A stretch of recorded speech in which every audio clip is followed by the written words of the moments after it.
महाराष्ट्र सरकारने महिला शेतकऱ्यांसाठी एक ऐतिहासिक निर्णय घेतला आहे।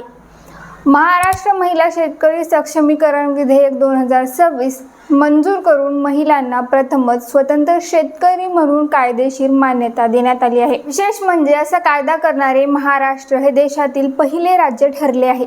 आता प्रश्न आहे, या निर्णयामुळे महिलांना नेमका काय फायदा होणार? महिला शेतकऱ्यांनी या प्रमाणपत्रासाठी कुठे आणि कसा अर्ज करावा हे जाणून घेण्यासाठी हा व्हिडिओ शेवटपर्यंत पहा।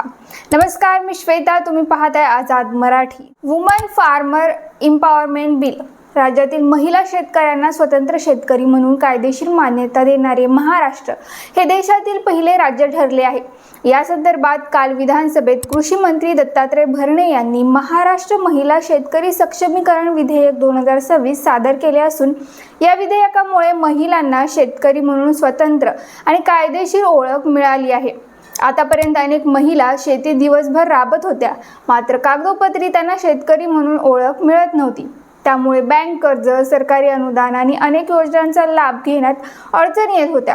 नवीन कायद्यानंतर महिलांना स्वतंत्र महिला शेतकरी प्रमाणपत्र दिले जाणार आहे।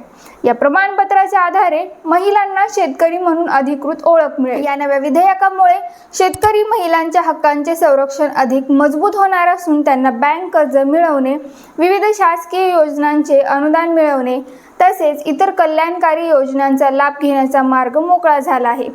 विशेष बाब म्हणजे शेतजमीन नसलेल्या महिलांनाही या विधेयकांतर्गत शेतकरी म्हणून दर्जा दिला जाणार आहे।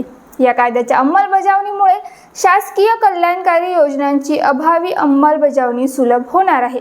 महिलांना कर्ज पुरवठा उपलब्ध करून देणे, महिला शेतकरी प्रमाणपत्र देणे, संबंधित माहितीचे संकलन करणे, निधी उभारणे तसेच महिला सक्षमीकरणासाठी स्वतंत्र कक्ष स्थापन करणे यासारख्या उपाययोजना राबवण्यात येणार आहेत। याशिवाय सक्षमीकरण परिषद आणि राज्यस्तरीय संनियंत्रण समिती स्थापन करण्याचाही प्रस्ताव आहे। महिला शेतकऱ्यांच्या तक्रारींच्या निवारणासाठी स्वतंत्र केंद्र आणि तक्रार निवारण यंत्रणा कार्यरत राहणार आहे। या विधेयकानुसार शेतात प्रत्यक्ष राबणाऱ्या महिला, बीज उत्पादनाशी संबंधित महिला, पशुसंवर्धन, कुक्कुटपालन, दुग्ध व्यवसाय, मधमाशी पालन, मासेमारी, फलोत्पादन, पुष्पोत्पादन, अळंबी लागवड, कृषी वनीकरण, चराई व्यवसाय, कंपोस्ट खत निर्मिती तसेच बटाईदार शेती करणाऱ्या महिलांसह शेतीशी संबंधित जोडधंद्यांमध्ये कार्यरत महिलांना महिला शेतकरी म्हणून मान्यता दिली जाणार आहे। महिला शेतकरी प्रमाणपत्र वुमन फार्मर एम्पॉवरमेंट बिल देण्याची प्रक्रिया साध्या पद्धतीने ठेवण्यात आली असून यासाठी महिलांना संबंधित ग्रामपंचायतीकडे अर्ज करावा लागणार आहे। निमशहरी भाग आणि नगरपंचायत क्षेत्रातील महिलांना सक्षम प्राधिकरणाकडे अर्ज करून हे प्रमाणपत्र मिळवता येणार आहे। याबाबतची सविस्तर माहिती लवकरच संबंधित यंत्रणांना देण्यात येणार आहे।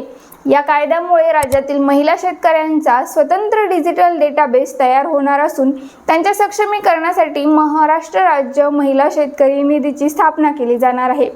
जिल्हा, तालुका आणि गाव पातळीपर्यंत मजबूत प्रशासकीय यंत्रणा उभारण्यात येणार आहे।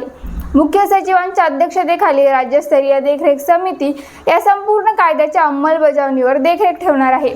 या निर्णयामुळे राज्यातील लाखो महिला शेतकऱ्यांना स्वतंत्र ओळख, अधिक हक्क आणि नवे आर्थिक सामाजिक संधीचे दार खुले होणार आहे। सरकारच्या म्हणण्यानुसार या कायद्यामुळे राज्यातील लाखो महिला शेतकऱ्यांना आर्थिक आणि सामाजिक दृष्ट्या अधिक सक्षम करण्याचा प्रयत्न केला जाणार आहे। या निर्णयाबद्दल तुम्हाला काय वाटतं? हा कायदा महिला शेतकऱ्यांसाठी गेम चेंजर ठरेल का?